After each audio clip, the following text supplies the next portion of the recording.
guess you can wash your hands.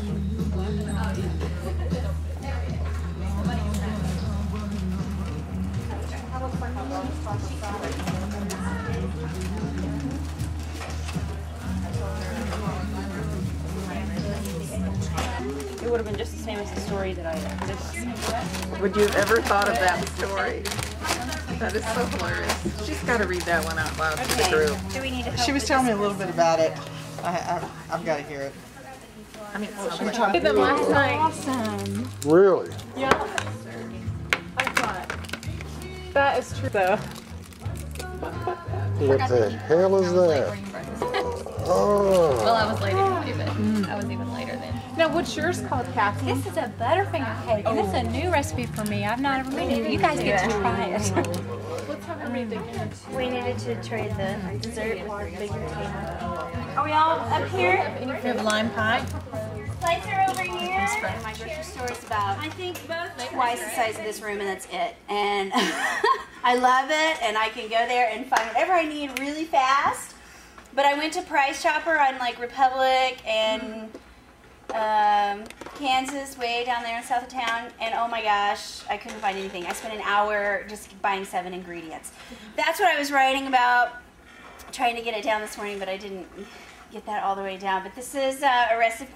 We cannot go a day without some type of like Mexican food in our family, and I know taco salad is not authentic Mexican, but something like that. So every day we have to have some type of chips and salsa or taco salad. And I want to learn about the squash casserole. If you love it, I'll show you how to make it later on. Now, take it out now. Don't be shy. We're in Selmer, Tennessee, in Zilphy Jones' kitchen. Stan's grandmother lives alone since Dalton passed on. I remember sunlight on the oak paneling and the sound of traffic from the highway. I remember the U-shaped kitchen cabinets and the window over the sink providing a view of Zilphy's lush garden and the soybean fields beyond. I can see her bent over the stove working. Her cotton dress is starched and ironed. Her silver hair is tightly curled behind her ears. The dark-rimmed glasses dominate her profile. Zilphy turns to usher us on in. When she hugs me, her cheek is soft and dewy, her hands rough on my shoulders. Stan and I are eating dinner, which is the noon meal in Tennessee, with her today. The old oak table is laid. There's a heaping platter of fried chicken, steaming bowls of mashed potatoes, fresh green beans, corn just scraped from the cob this morning, fried okra, and butter beans, and of course squash casserole. Tomatoes fresh from the garden are sliced and heaped on a plate. She carefully pulls the iron skillet of cornbread out of the oven. This is a lot of food for 3 people. Well, I knew Stanley would be hungry. We sit, we pray, we eat and eat and eat. We barely make a dent in the food on the oak table. Here, Stanley, have another piece of chicken. Debbie, can't you eat anything else? No? What's the matter? Thought y'all be hungry. Don't you see something you love on the table? If you don't see what you love, I'll fix you what you love. Tell me what you love. No words could convince her that we were miserably stuffed or that we loved everything on the table. We just couldn't eat anymore.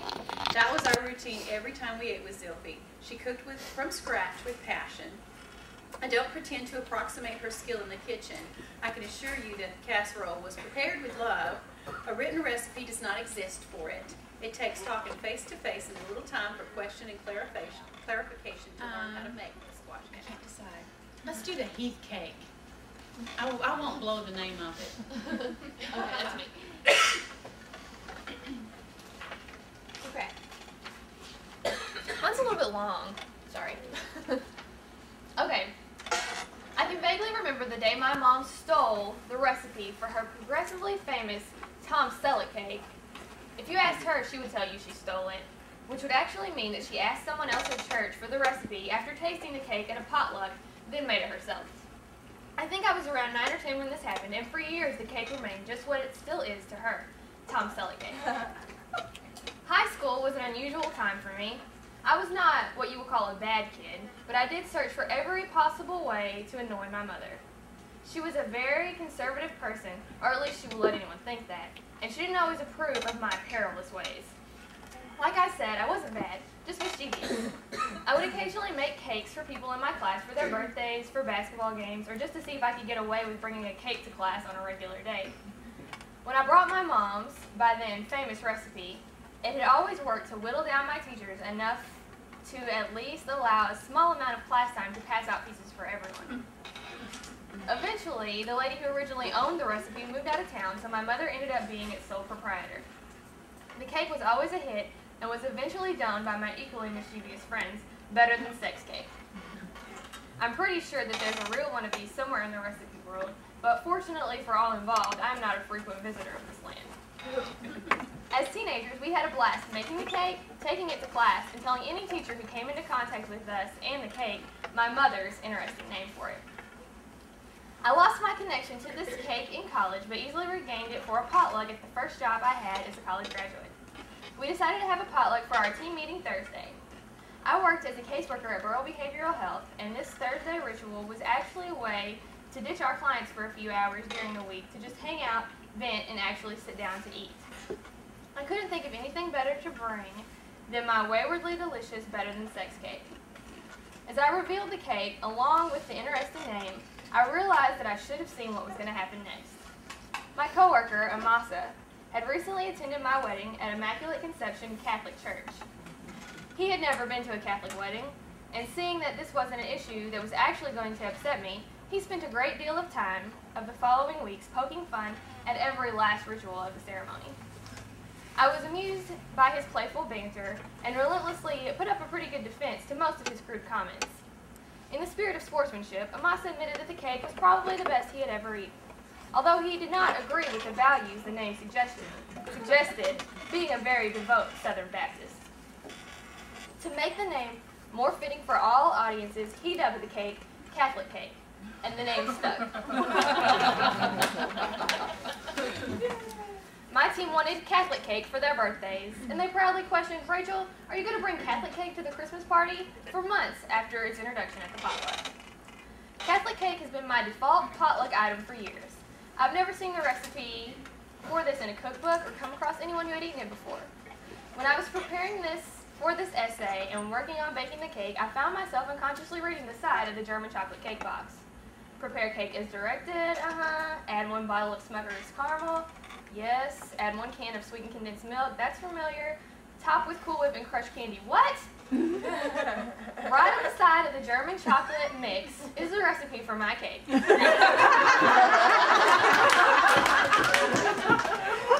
Apparently, Betty Crocker feels that Better Than Sex and Catholic are not appropriate names for a cake marketed to the general public.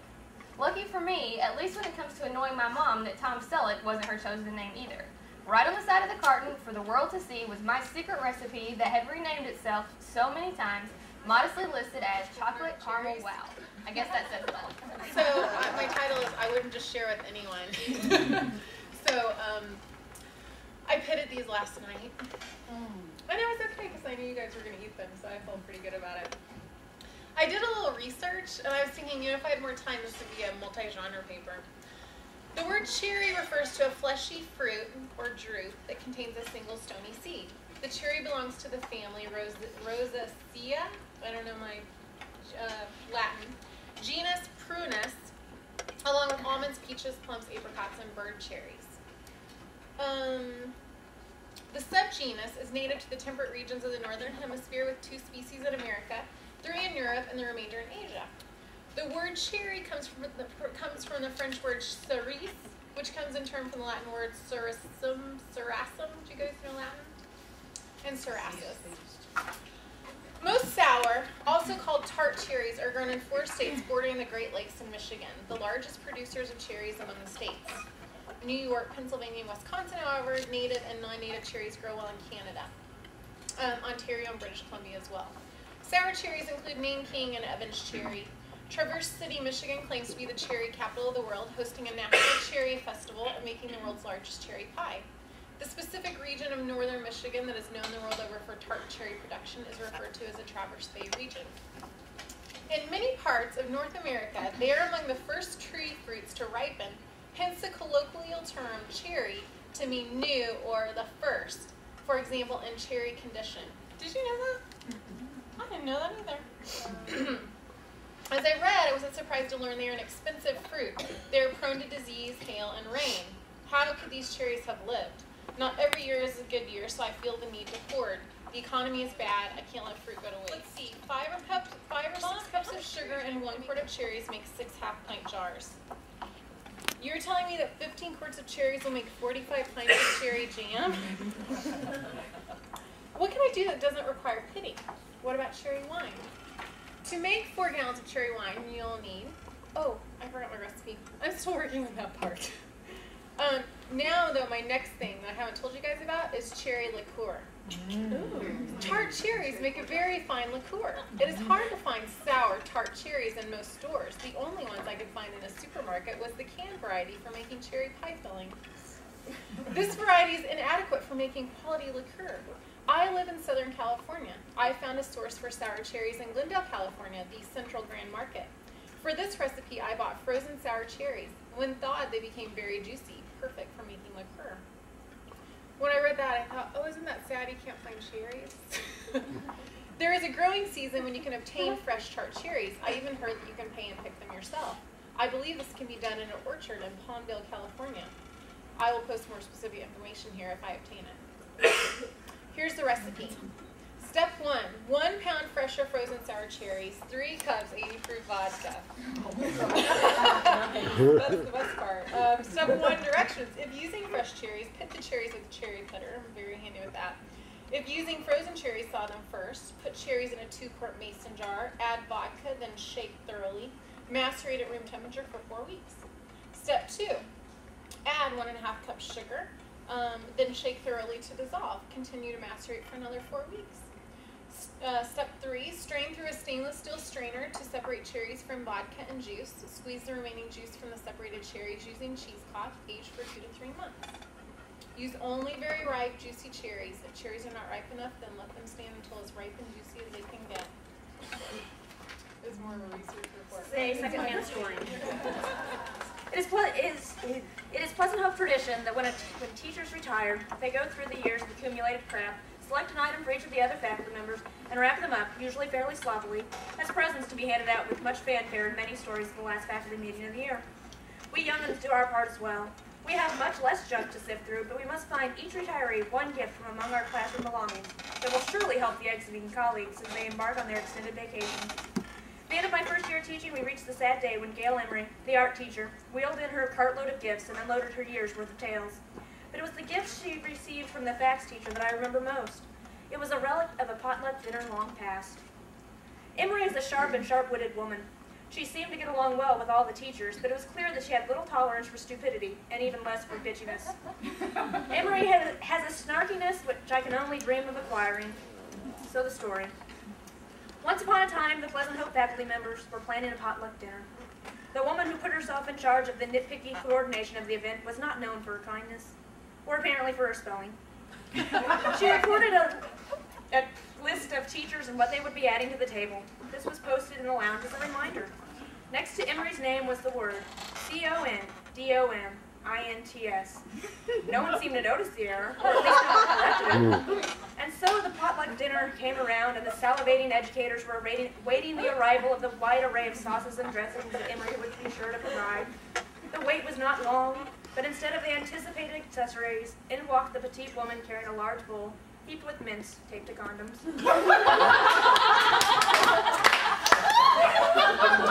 The disappointment of the lack of anything to add to their food faded with the amusement of the situation.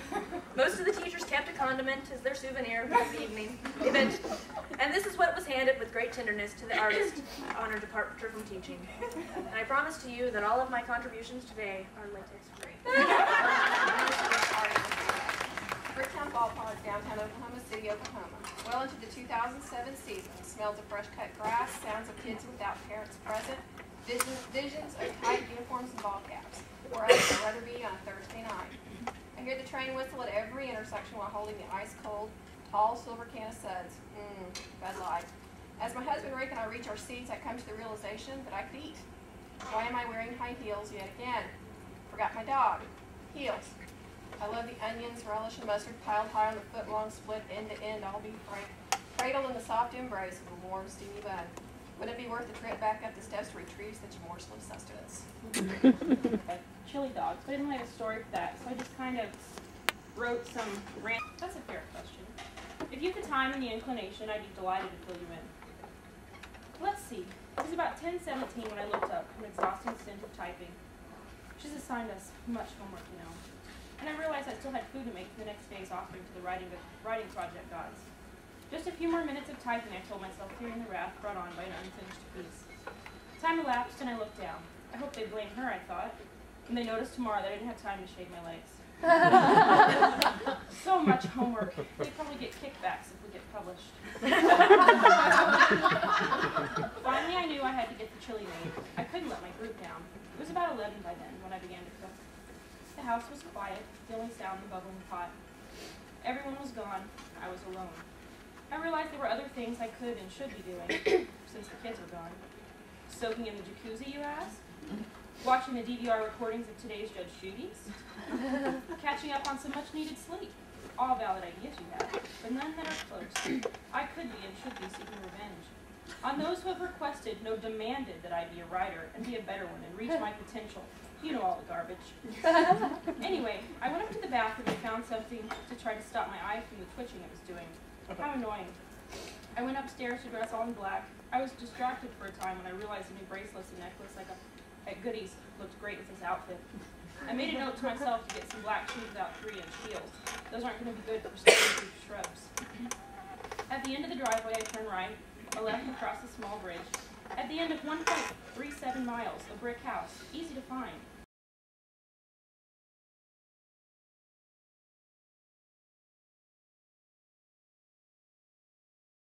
I'm just like, she doesn't live across a bridge. What is she saying?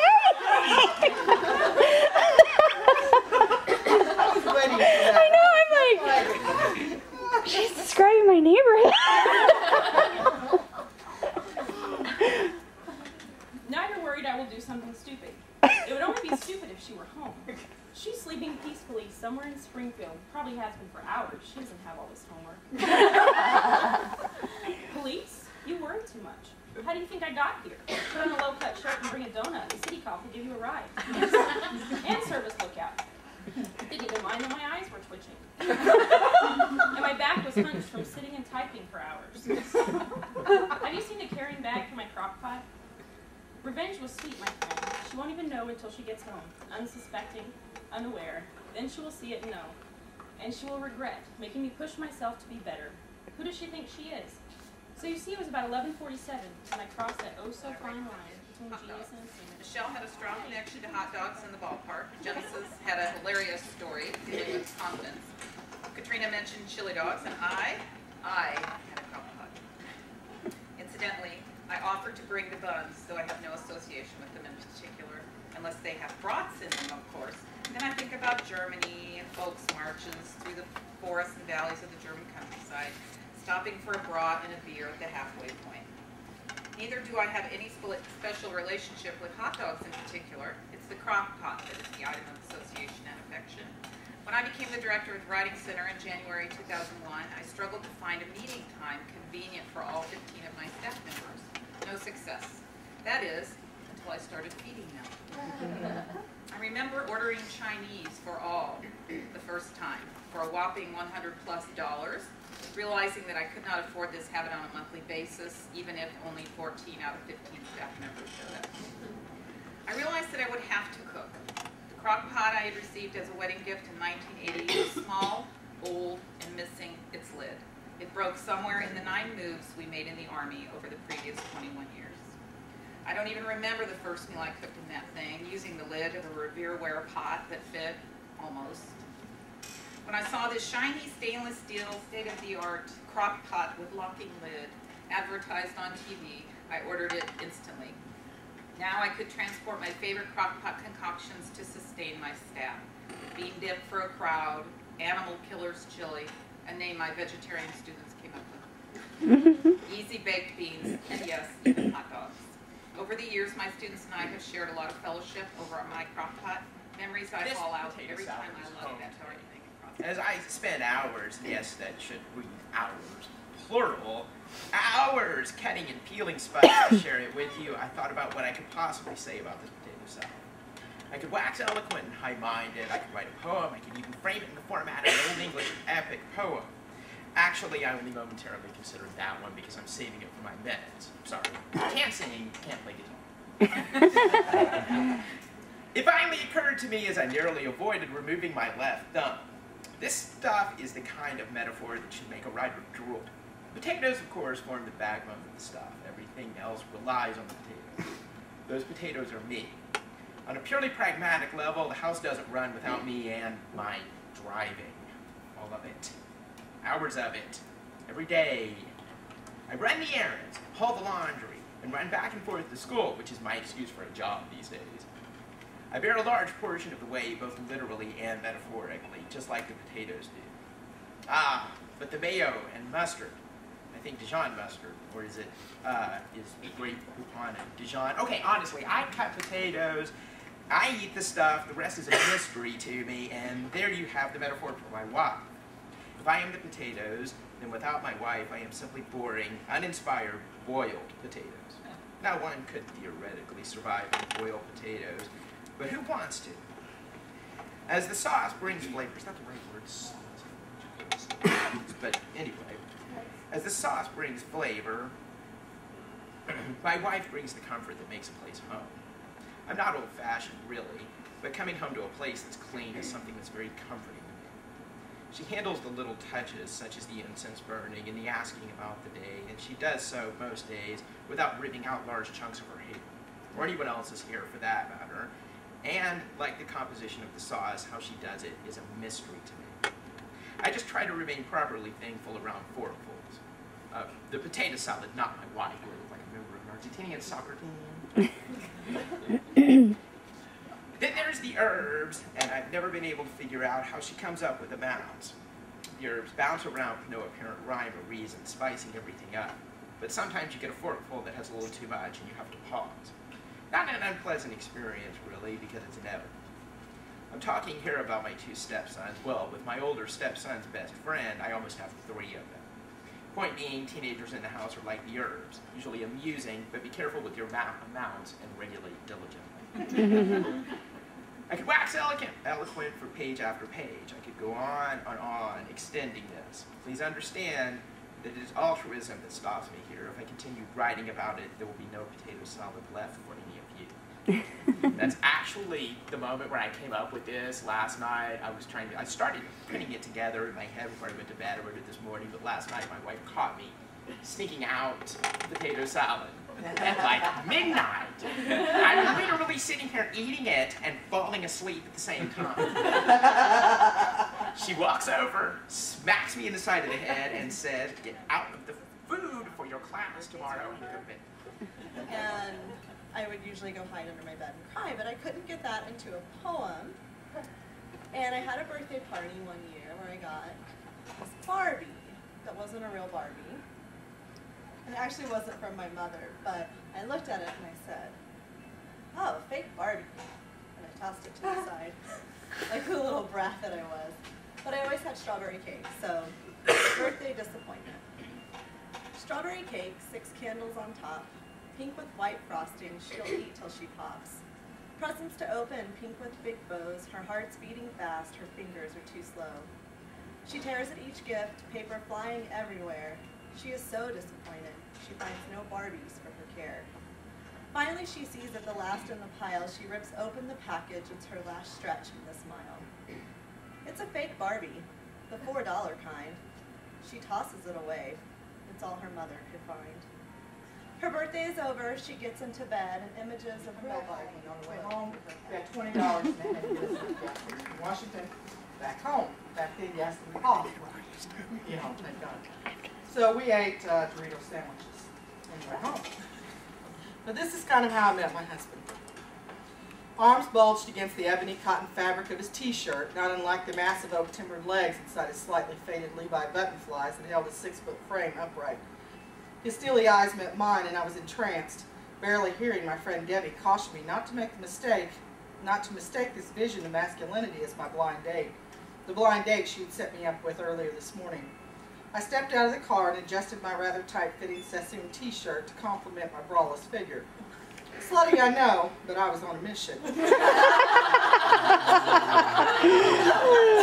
was going to make to make the same unforgettable impression on this heavenly figure of a man as he had made on me. With the confidence and sultriness of a high-priced prostitute, I made my way across the lawn to the entry of the old farmhouse. We locked eyes, and I purposely held our gaze before devilishly biting my lower lip, then smiling and in a contrasting, angelic tone, introduced myself.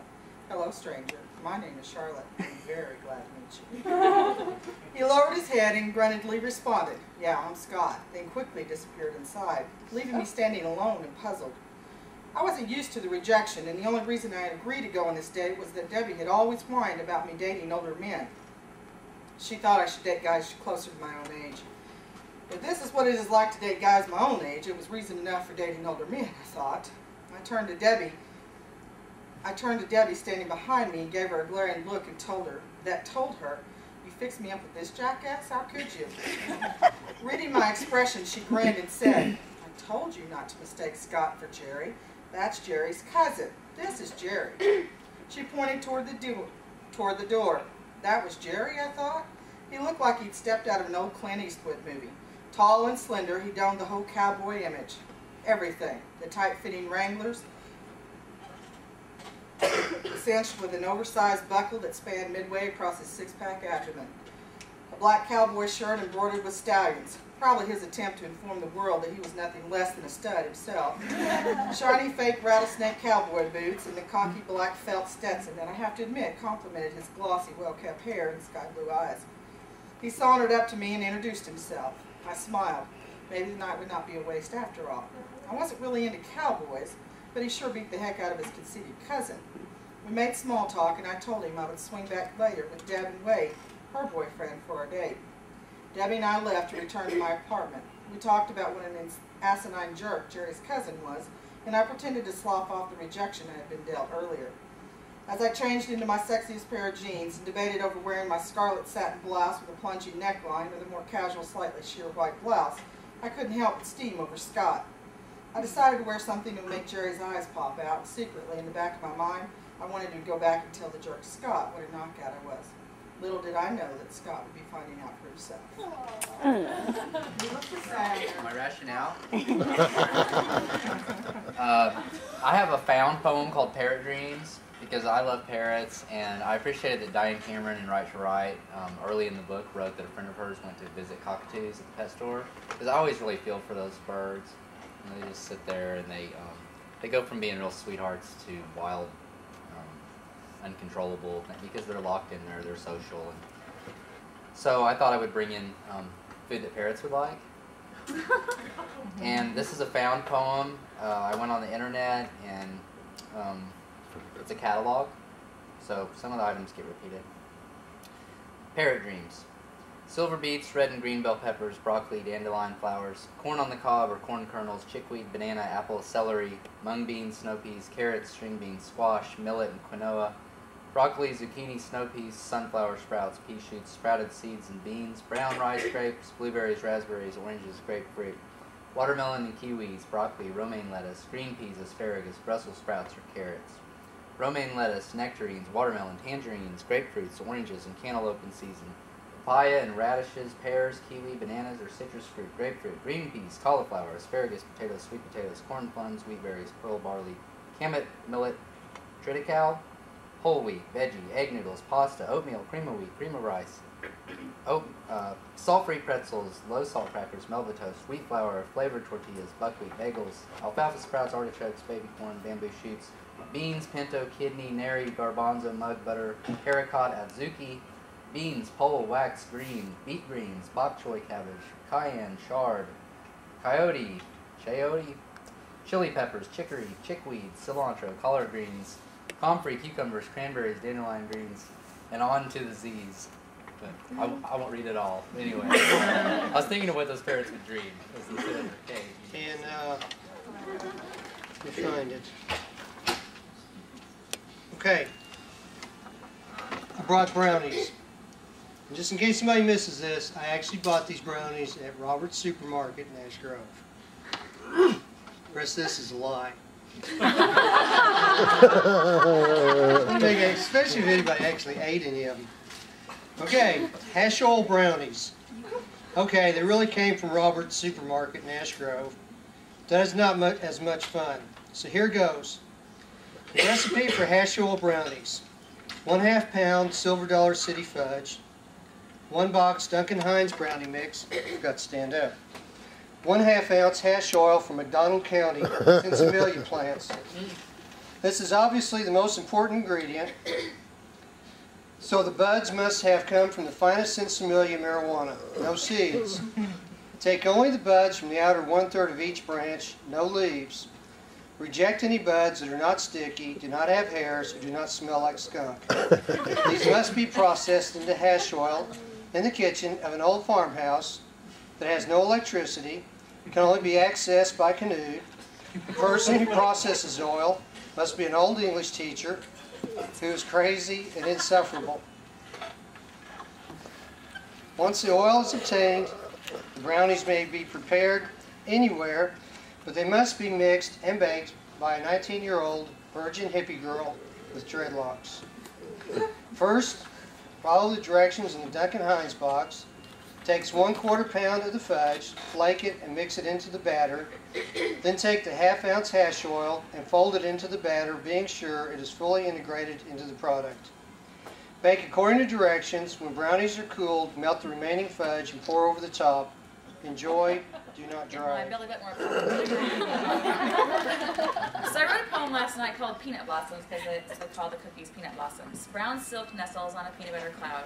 Becoming a tantalizing tumble, it dances across my tongue.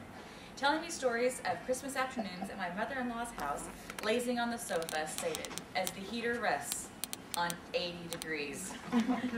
Keeping the kisses soft for a later rendezvous. Why, oh why, must I be called monkey bread? My very gooey center loathes it. It's bad enough that I must be ingested, digested, and then, well, you know. But to be given a name as ridiculous as mine is embarrassing. I've never seen a monkey eat me or any other bread for that matter. They only eat bananas. B-A-N-A-N-A-S. Thank you, Gwen, for helping me learn to spell them. Besides, all the other breads are named after their ingredients. Apple bread, zucchini bread, iron bread, etc. I demand that I be called by my ingredients as well. From this day forward, I shall be known as 1 can of biscuits, a 1/4 cup of sugar, 2 teaspoons of cinnamon, and 1/4 cup of melted butter. Yes, I am the one who did what Casey said not to. The poem tells about. Casey announces, literary lunch. My stomach growls with delight. I love potlucks. What would Hemingway or Steinbeck bring? Bring your grandma's cinnamon rolls, she says with a flourish. Then she looks at Larry. Or you can bring Tostitos. The precedence has been set. We will all do our best. No one wants to bring Tostitos. We will all cook to impress. I look around at my bleak kitchen. Not really even a kitchen yet. Just walls. No cabinets, no sink, no appliances. What will I bring? What will I do? I could bring Rotel. Yes, I'll get Velveeta tonight. My face wrinkles as I think, wait, where's my crock pot? I think harder, putting my fingers to my head like poo. Surely there is something I can do. I must avoid the Tostitos.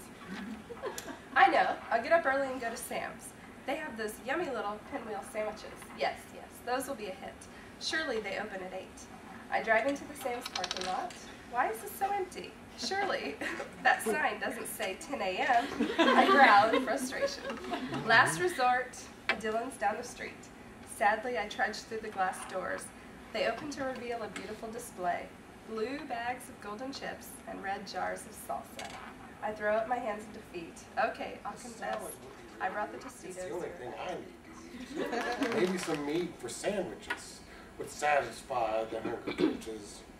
Or a jar of pickles and peanut butter. Surely that would pacify any expectant mother.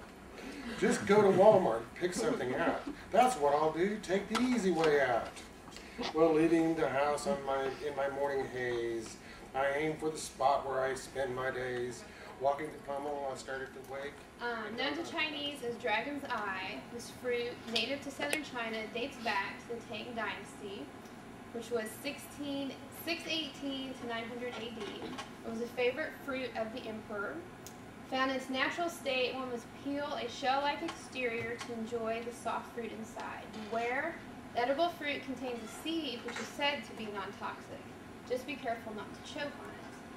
Combining the texture of the edible portion and the seed, the fruit resembles an eyeball. How Sweet cool. is sweet. This is I my brought the favorite fruit buttercream to cake, eat. by the way.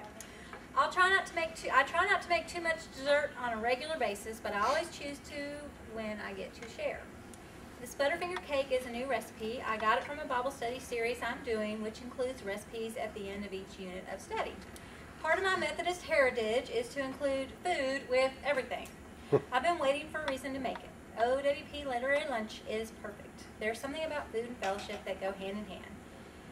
You get to try this with me today for the first time. I don't know how it will be, but my rationale is if the ingredients that go into a cake are tasty in and of themselves, how can it be bad? If you like Butterfinger candy, devil's food cake, and peanut butter, have a taste. In Spanish, say delicioso. In Italian, I can't pronounce it. In French, I can't pronounce it either. In German, or Dutch. But no matter how you wish to say it. Life is short and can be sweet depending on the apple. Oh.